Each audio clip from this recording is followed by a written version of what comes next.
पोटगी प्रकरणात माजी मंत्री धनंजय मुंडेंना उच्च न्यायालयाकडून दिलासा। माजी सामाजिक न्याय मंत्री धनंजय मुंडेंना त्यांच्या पार्टनर करुणा मुंडे यांनी मागितलेल्या पोटगी प्रकरणात उच्च न्यायालयाकडून तात्पुरता दिलासा मिळाला। वांद्रे कौटुंबिक न्यायालयाने दिलेल्या अंतरिम आदेशाला उच्च न्यायालयाने स्थगिती दिली आहे। त्यामुळे धनंजय मुंडेंना करुणा मुंडेंना तात्काळ पोटगी रद्द देण्याची बंधनकारकता सध्या नाकारण्यात आली आहे। धनंजय मुंडेंनी करुणा मुंडेंनी मागितलेल्या पोटगीच्या याचिकेला उच्च न्यायालयात आव्हान दिलं होतं। त्यानुसार मुंबई उच्च न्यायालयानं संबंधित आदेशाला तात्पुरती स्थगिती देताना दोन्ही पक्षांनी न्यायालयीन मार्गाने पुढील सुनावणीसाठी तयारी करावी असे निर्देश दिले। या प्रकरणाची पुढील सुनावणी लवकरच होणार आहे। न्यायालयात अंतिम निर्णय होईपर्यंत तात्पुरता दिलासा देण्यात आला। या निकालामुळे राजकीय आणि वैयक्तिक स्तरावर या प्रकरणाला पुन्हा एकदा कलाटणी मिळाल्याचं बोललं जात आहे। दरम्यान करुणा मुंडेंनी माध्यमांशी बोलताना आपली भूमिका स्पष्ट केली। त्यांनी मंजुषा न्यायालय मॅडमनी मला दिलासा दिलेला आहे की कमी ते कमी जे मुलगीचे आहे 75,000 दर महिना ते 100% त्याच्यामध्ये पूर्ण पेमेंट जे आहे त्याच्या कमी ते कमी 30 लाख रुपये असतात आणि जे माझ्या आहे 1.25 लाख रुपये दर महिना त्याच्यामध्ये 33 महिन्याच्या ते पूर्ण रक्कम 50% माझी आणि 100% मुलीची जे रक्कम आहे ते कमी ते कमी 75% असते।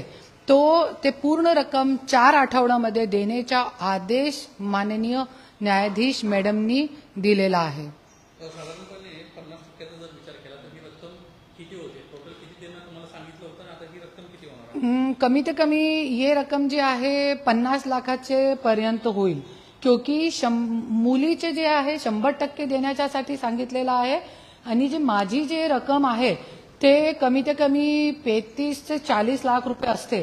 त्याच्यामध्ये त्यांनी अर्धे 50% देण्यासाठी सांगितलेलं आहे। ते कमी ते कमी 20 ते 22 लाख पर्यंत होतील। पण एक बातमी येते की धनंजय मुंडे यांना दिलासा कोर्टाने दिलाय, ते काय? कशाचा दिलासा? फक्त इतका दिलासा दिलेला आहे की जे त्यांनी स्टे मागितलेला होता, कोर्ट काय ऑर्डर करणार होता की 100% पेमेंट तुम्ही एक महिन्याच्या आतमध्ये भरा, पण त्या न देता त्यांनी 25% जे माझी रक्कम आहे ते कमी ते कमी 25% असते।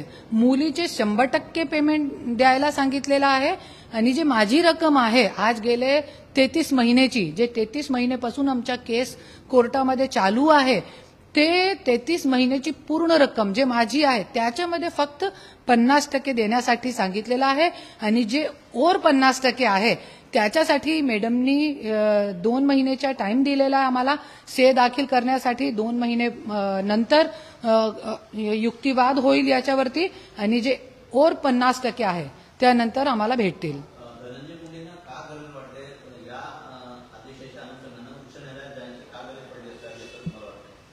त्यांना मला पैसे द्यायचे नकोय, क्योंकि त्यांना माहिती आहे की आज मी माझ्याकडे मला रोडवरती फिरायचं आहे। त्यांना असं वाटते आणि माझ्याकडे पूर्ण पुरावे आहे। माझी पण कमी ते कमी 50 कोटीची प्रॉपर्टी होती जे त्यांनी विकून दिली। माझ्याकडे पूर्ण पुरावे आहे बँकेचे। 2014 चे इलेक्शन मध्ये आणि 2019 चे इलेक्शन मध्ये माझे पूर्ण मंगलसूत्र सुद्धा माझ्या गिरवी मी ICICI बँक मध्ये आणि HDFC बँक मध्ये ठेवला होता आणि धनंजय मुंडेला चुनावासाठी पेमेंट दिला होता। हे सगळी गोष्टी मी हायकोर्टामध्ये सांगणार आहे आणि त्यांना असं वाटते की मी कुठेही स्ट्रॉंग झाली नाही पाहिजे। आज जसे ये बिल्डिंग मध्ये माझं घर जे आहे ते मी विकू नये त्याच्यासाठी पण माझे मुलाबाळांना डोक्यामध्ये काय पण घाण भरताय की विकू देऊ नका। कोई जरी आला मला जसे विकायचं आहे की कुठेतरी मला बिझनेस स्टार्ट करावं लागेल ना, आज नवरा नाही आहे तो पण करू देत नाही। मला स्वतःच्या माझ्या नावाचं घर विकू देत नाही, असं त्यांच्या पूर्ण प्रेशर माझ्यावरती चालू आहे। दररोज मला धमकी देणं, कोणी व्यक्तीला मला माझ्या पाठीमागे पाठवणं, असं सगळी गोष्टी हे सगळं चालू आहे आणि त्याच्यासाठी ह्यांना असं वाटते की कोर्ट असा आदेश करेल की पैसे देऊ नका तुम्ही, पण माझ्याकडे पूर्ण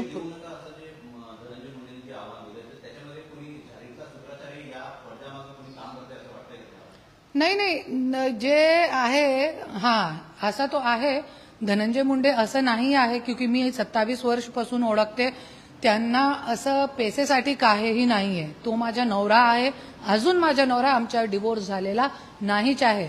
तो त्यांना असं काहीही पैसे संदर्भात नाहीये. पण जे पाठीमागेची, तुम्ही खूप चांगला क्वेश्चन केलेला आहे, जे पाठीमागेची दलाल गँग आहे, दलाल गँग, राज घनवट, पुरुषोत्तम केंद्रे, तेजस टक्कर, वाल्मिक कराड, हे सगळे जे दलाल गँग आहे ते सूत्रधार आहे. धनंजय मुंडेची जे डोर आहे ना, तर त्यांच्या हातामध्ये आहे. तो फक्त कठपुतली आहे धनंजय मुंडे. आणि जे मला जरी फक्त थोडा जरी पैशाचा पाठबळ भेटला ना, तो आज माझ्या इतका मोठा महाराष्ट्रामध्ये नाव झालेला, तो मी काय पण करू शकते हे लोकांना अंदाजा आहे हा गोष्टीचा. त्याच्यासाठी हे लोकांना मला फायनान्शियली डिस्ट्रॉय करायचं आहे, हे सगळी गोष्टी आहे. संतोष देशमुख यांची हत्यावरून 6 महिने उलटून गेलेले आहेत. मात्र मुख्य आरोपी त्यामध्ये कृष्ण आंधळे होता, अजूनही पोलिसांच्या हाती लागलेला फरार. नेमकं काय झालं असं आपल्याला काय वाटतं? मला तो असं वाटते की त्यांचा मर्डर करून कुठेतरी टाकलेला आहे कृष्ण आंधळेच्या, त्याच्यासाठी आज भेटला नाही. क्योंकि महाराष्ट्र पोलीस इतके स्ट्रॉंग आहे आणि माझा पूर्ण विश्वास आहे महाराष्ट्र पोलीसवर की जरी कबरमध्ये जरी आदमी बसला जाऊन तो त्या काढून टाकू शकता. पण आज भेटत नाही, गेले 6 महिने झाले भेटत नाही. आणि माझे सगळे कार्यकर्त्यांनी मी आदेश दिलेला आहे की सगळे अजितदादा पालकमंत्री आहे, तो अजितदादांना तुम्ही पत्र द्या की जे वाल्मिक कराड आहे, वाल्मिक कराडची हकालपट्टी जे आहे ते एरवडा जेलमध्ये त्यांना भरती करण्यात यावे, असं सगळीकडे आम्ही निवेदन दिलेलं आहे. 4 दिवसापूर्वी बापू घोटे जे आहेत त्यांचा राष्ट्रवादीच्या नेत्याचा वाढदिवस होता, जी मोठ्या प्रमाणात होत होती. वाल्मिक कराड हे सध्या सरपंच देशमुखांच्या हातीमध्ये जेलमध्ये आहेत, त्यांचे देखील बॅनरवरती फोटो लागले होते. ते खूप चुकीची गोष्ट आहे आणि महाराष्ट्र कुठे चाललाय मतलब कळत नाही आपल्याला सगळ्यांना.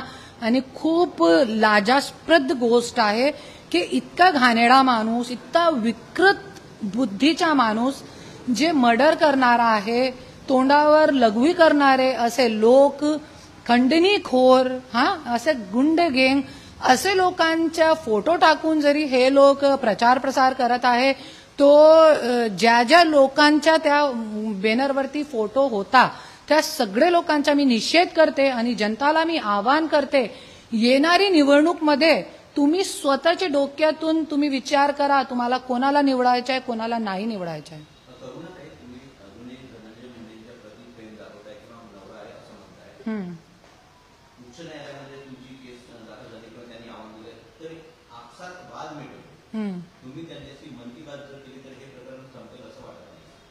नाही होऊ शकत नाही, क्योंकि जरी मी एकटी होती तो ये होऊ शकत होता.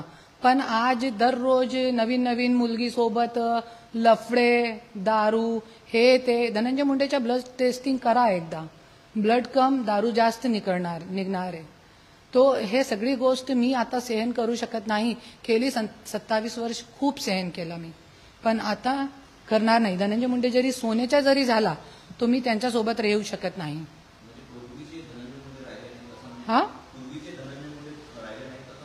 पूर्वीचे धनंजय मुंडे राहिले नाही. तो असा माणूस होता की जे लसण प्याज सुद्धा खाना पाप समजत होता. जोपर्यंत माझ्यासोबत होता या घरामध्ये, हेच घरामध्ये माझ्यासोबत 6 वर्ष राहिलेला आहे 2022 पर्यंत.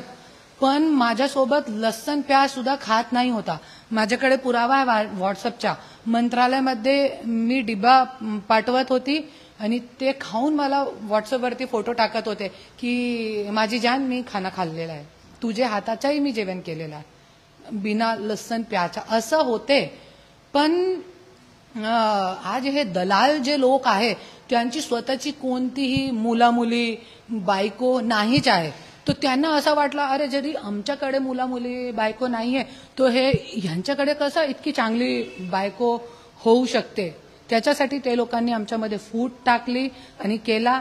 पण धनंजय मुंडेला पण डोक्या होता, त्याला कुठेतरी डोक्यातून विचार करायला पाहिजे होता. अजून डोक्यातून विचार करायला पाहिजे त्यांना, पण डोक्या कुठे गेलाय मला कळत नाही, मला माहित नाही.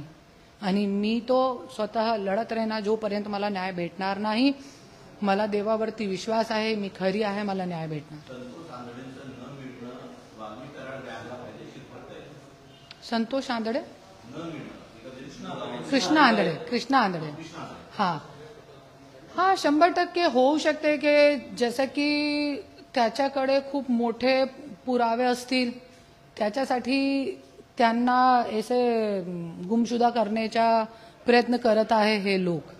पण सगळं खुलासा आहे, सगळे व्हिडिओ भेटलेले आहे, बहुत एक मोका पण लागलेला आहे. देवेंद्र फडणवीस साहेब खूप चांगला न्याय करत आहे आज महाराष्ट्रामध्ये. माझ्याकडे खूप मोठे मोठे आमदार लोकांचे, मंत्री लोकांचे प्रकरण पण आलेले आहे. पण त्याच्यासाठी मी देवेंद्र फडणवीस साहेबांशी मी वेळ मागत आहे, पण त्यांनी मला अजून वेळ दिलेली. माझ्या तुम्ही ऐकू नका, त्यांना मी इतकं पण सांगितलेलं त्यांचे पीएला की तुम्ही माझ्या ऐकू नका, मला माझ्याबद्दल काय बोलायचे नाही, पण जे तुमचे सत्तामध्ये इतके मोठे मोठे लोक बसलेले आहे त्यांचे इतके मोठे मोठे कांड त्या तो तुम्ही ऐका ना, एकदा माझ्या तोंडातून ऐका, माझे पुरावे बघा. ऐकत नाही.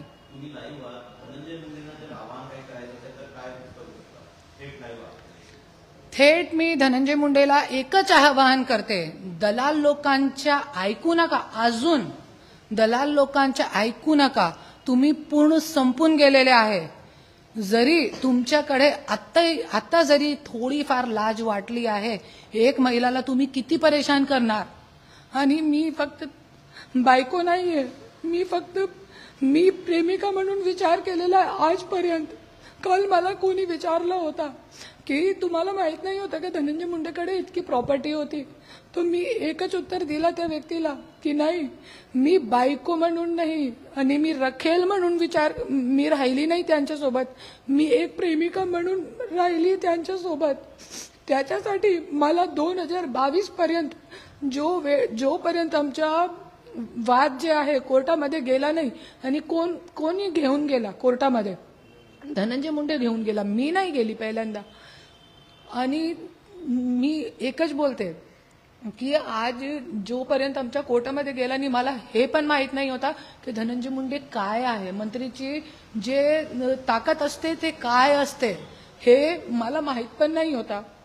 आणि त्यांची किती प्रॉपर्टी आहे, कुठे कुठे आहे, मला माहित पण नाही होता.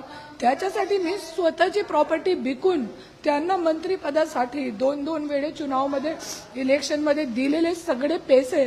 तुम्ही धनंजय मुंडेला एकही आव्हान करते, तुझ्यामध्ये जरासी लाज आहे आणि देवाच्या तुला जरासी भीती आहे, तो माझ्यासाठी तू न्याय कर. नाही तो देवानी तुला पण 3-3 मुली दिलेली आहे.